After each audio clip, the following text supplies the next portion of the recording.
এরপর প্রশ্ন হলো, বিবাহ তালাক হওয়ার পর সেই বউ নেওয়ার বিধান কি? তালাকের পর স্ত্রীকে যদি কেউ ফেরত নিতে চান, তাহলে সেক্ষেত্রে তালাকটা যদি ফেরত নেয়ার মতো তালাক দেয় তাহলে ফেরত নেওয়া যাবে।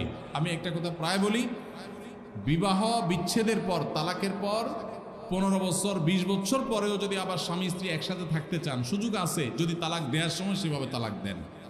আমাদের দেশে সাধারণত তালাক দেওয়ার ক্ষেত্রে আমরা 1 তালাক 2 তালাক না, পারলে শত শত হাজার হাজার তালাক দেই। স্ত্রীকে একা না পারলে স্ত্রী 14 গোষ্ঠী সহ তালাক দেয়, আছে না নাই? এগুলা বিভ্রান্তি। যারা বিবাহ করেছেন তাদেরকে বলছি, আর যারা বিবাহ করবেন তাদেরকেও বলছি, খবরদার, দাম্পত্য জীবনে স্বামী স্ত্রীর মধ্যে যত বোঝাপড়ার গরমিল হোক, যত গন্ডগোল ফাসাদ হোক, কখনো রাগ উঠলো আর তালাক ঝেড়ে দিলেন, এই কাজটা কখনো করবেন না। আমি আমার এক উস্তাদ খুলনা দারুল উলুমের, ওনার কথা প্রায় বিভিন্ন জায়গায় বলি। হুজুরের কাছে তালাকের মাসআলা নিতে আসলে মাসআলার উত্তর দেওয়ার আগে ওনার গদির নিচে যে বেত থাকতো, ওই বেত দিয়ে আগে একদম পিটাই নিতেন। সে কোনো অফিসার, সে কোনো ব্যবসা প্রতিষ্ঠানের মালিক এসব দেখা দেখি নেই। তালাকের মাসআলা কোনো পুরুষ লোক জানতে আসছে, এই মাসআলার উত্তর দেওয়ার আগে উনি বেতটা বের করে শরীরে যত জোর আছে জোর দিয়ে 4-5টা বাড়ি আগে মারতেন, এরপরে বেতটা রেখা বলতেন, এবার বলো মাসআলা কি। কারণ চুন থেকে নুন খসলেই তালাক। তালাক কি মায়ের হাতের মোয়া? মনে চাইলো তালাক দিয়ে দিলেন। একটা সম্পর্ক থাকা না থাকার ব্যাপার। এখানে পুরুষরা যেরকম আছে, অনেক মেয়েরাও আছে, কিছু হলেই বাবার বাড়ি দৌড় দিবে, হইতে না হইতে বলে না তোমার সংসার আর করবো না, আবার বেহায়ের মতো সেই সংসার ঠিকই করে। আর এই ঠিক ঠিক বলা পুরুষদের মধ্যে বহু পুরুষ আছে যে চুন থেকে নুন খসলেই বলে না তোর সাথে সংসার করবে। এই ছোট লোকই সবাই করবেন? যুবক ভাইরা যারা আছেন, খবরদার, দাম্পত্য জীবনের প্রথম দিনগুলো, প্রথম বছরগুলো অনেক কষ্টে যায়, বনিবনা হতে চায় না।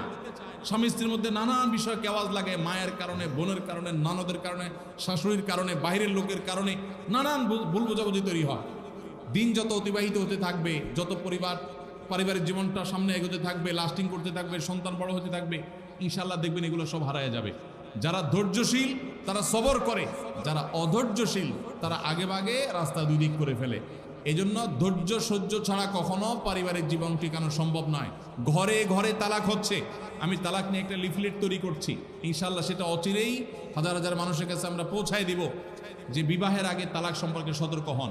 বেশিরভাগ মানুষ তালাক দিয়ে এসে এরপরে চোখের পানি ফেলে, এসে বলে হুজুর দিয়ে ফেলেছি এখন কি করব। আপনি যদি 3টা তালাক দিয়ে শেষ করে থাকেন, তাহলে সেক্ষেত্রে আপনার স্ত্রীর সাথে আপনার সংসার করার সুযোগ যদি নষ্ট করেন, গোটা পৃথিবীর সব হুজুর একসাথে হয়ে, মক্কা মদিনার ইমাম সাহেব যদি একসাথে হন, আপনাকে আপনার স্ত্রীর সাথে সংসার করার সুযোগ দিতে পারেন না। কারণ ব্যাপারটা হলো ছুরি মারার মতো। আমার পেটে ছুরি মেরে দিলেন, এরপর আপনি জিহ্বা কামড়াচ্ছেন, আফসুস করছেন। আফসুস আপনি করতে পারেন, আমি আর জীবিত হয়ে যাব না। দাম্পত্য সম্পর্কটা এরকম। এই জন্য খবরদার, রাগের মাথায় যদি ডিসিশন নেন যে তার সাথে আমি সংসার করব না, তখন স্ত্রীকে কিছু বলবেন না। আমি যদি এজন্য বলি, রাগ উঠেছে, পারলে একটা ধাক্কা দিলেন, একটা বকা দিলেন, ভালো কথা বলে বকা দিলেন, গালিগালাজ না, পারলে একটা চিমটি দিলেন। যদি আপনি অন্যায় করে থাকেন তাহলে আপনার বিচার করা যাবে। কিন্তু যদি তালাক দিয়া বসেন, সালাতুন জিদ্দুহুন্না জিদ্দুন ওয়া হাজলুহুন্না জিদ্দুন, নবীজি সাল্লাল্লাহু আলাইহি সাল্লাম বলেছেন 3টা কাজ ইচ্ছাকৃত করলে যা হবে, দুষ্টমি করে করলেও তা হবে। আমাদের দেশে বিভিন্ন জায়গায় এক সময় ছিল, এখন আছে কিনা জানি না, অনেক এলাকা প্রশাসন, অনেক ভাইরা তারা বড় বড় সাইনবোর্ড লাগিয়ে রাখছে, রাগের মাথায় তালাক দিলে তালাক হয় না। দেখছেন আপনারা এই সাইনবোর্ড? কেউ দুর্ভাগ্য হয় নাই কারণ এরকম সাইনবোর্ড অনেক জায়গায় আছে। আমাদের দুর্ভাগ্য যে আমাদের ফতোয়া অনেক সময় আমাদের প্রশাসন অনেক বাইরেই দিয়ে দেয়, রাগের মাথায় তালাক দিলে নাকি তালাক হয় না। তালাক কি মানুষ মহব্বত করতে করতে দেয়? স্ত্রীর সাথে মহব্বত, ভালোবাসা, আতিশয্যে তালাক দিয়ে দেয়? তালাক তো দেয়ই রাগের মাথায়। তবে শরীয়ত বলে রাগের মাথায় আপনি ব্যালেন্স হারিয়ে তালাক দিয়ে পরে আফসোস যেন করতে না হয়, এই জন্য আপনাকে সবর করতে হবে। তালাক দেওয়ার ডিসিশন নিয়েছেন, স্ত্রীর একটা মাসিক পার হওয়ার পর্যন্ত অপেক্ষা করতে হবে। আসলো আর মুখ দিয়ে তালাক বলে দিলেন, জি না। তালাক দেওয়ার নিয়ম শুনেন, যেভাবে তালাক দিলে আবারও ফেরত নিতে পারবেন কখনো চাইলে, সেটা সুযোগ কখন হবে। আপনি সিদ্ধান্ত নিচ্ছেন না আর একসাথে আমরা থাকবো না, ওকে ফাইন, পরামর্শ করছেন বন্ধু বান্ধব, বিচক্ষণ মুরব্বী, আলেম ওলামা, লয়ার, সবার সাথে তাহলে এবার আপনাকে অপেক্ষা করতে হবে। সিদ্ধান্ত নিলেন আজকে আর কালকে তালাক দিবেন, জি না, অপেক্ষা করতে হবে একটা মাসিকের। মাসিক পার হবে, এরপরে পবিত্রতা আসবে, সেই পবিত্রতার পিরিয়ডে শারীরিক কোনো সম্পর্ক হওয়ার আগে আপনাকে তালাক দিতে হবে। এটা হলো তালাকুস সুন্নাহ। এভাবে শরীয়ত তালাক দেওয়ার নির্দেশ, যদি দিতে হয় এভাবে দিতে হবে। কেন শরীয়ত এতগুলো স্টেপ অবলম্বন করছে জানেন? কারণ শরীয়ত এনশিওর করতে চায় আপনার তালাকটা খুব বিচক্ষণতার সাথে, বুদ্ধিদীপ্তভাবে, সুচিন্তিতভাবে হয়েছে, ঠান্ডা মাথায় হয়েছে, বুঝে শুনে হয়েছে। আপনি এটা অ্যাবনর্মাল হয়ে মেজাজ হারিয়ে আপনি মাথা গরম করে দিয়ে ফেলেননি। এটা নিশ্চিত করবার জন্য এতগুলো সময়, এতগুলো স্টেপ নিয়েছে যে একটা মাসিকের পিরিয়ড পার হওয়ার পরও স্বামী স্ত্রী একে অন্যের প্রতি যথেষ্ট আকৃষ্ট হওয়ার কারণ থাকা সত্ত্বেও সেই শারীরিক সম্পর্ক করার আগে আপনি তালাক দিচ্ছেন, মানে হলো যথেষ্ট যৌক্তিকতা আছে এবং আপনি খুব কনভিন্স হয়ে বুঝে শুনে তালাক দিচ্ছেন। এটা এনশিওর করার জন্য শরীয়ত এতগুলো বাঁধ দিয়েছে। এই বাঁধ পার হওয়ার পর আপনাকে তালাক দিতে হবে। আমাদের দেশে হাজারের ভিতরে 999 জন মানুষ তালাক দেওয়ার সময় মুখ দিয়ে আসলো আর পট করে তালাক দিয়ে দিল। এটা সুন্নাহ তালাক নয়। এই তালাকটা, এইভাবে তালাক দেওয়া, এটা একটা গুনাহের কাজ। এভাবে তালাক দিবেন না, তালাক দেওয়া যাবে না। এই জন্য যুবক ভাইরা যারা বিবাহ করবেন ভবিষ্যতে, আপনারা জেনে রাখেন ঘরে ঘরে তালাক হচ্ছে। ঢাকায় যতগুলো বিবাহ রেকর্ড হয় আনুপাতিক হারে প্রায় পাল্লা দিয়ে ততগুলো বিবাহ বিচ্ছেদ হয়। ভয়ঙ্করভাবে তালাক বেড়ে চলেছে। কয়েক জায়গায় মাহফিলে গিয়েছি, এলাকার চেয়ারম্যান সাহেবরা বলছে, ভাই আমি চেয়ারম্যান হওয়ার পরে যে বিচার আচার আমার কাছে আসছে, বিসমিল্লাহি করছি তালাকের বিচার দিয়া। একজন বলছেন যে কয়েকদিনের ভিতরে 20-25টা তালাকের বিচার আসছে, আর যেগুলো আমার কাছে আসে সেগুলো তো আমাদের হিসাবের বাইরে। এই জন্য আপনাদের প্রতি উদাত্ত আহ্বান রাখতে চাই, আমাদের সংসারগুলো সব খান খান হয়ে যাচ্ছে। সবাই সংযমী হতে হবে, ধৈর্যশীল হতে হবে।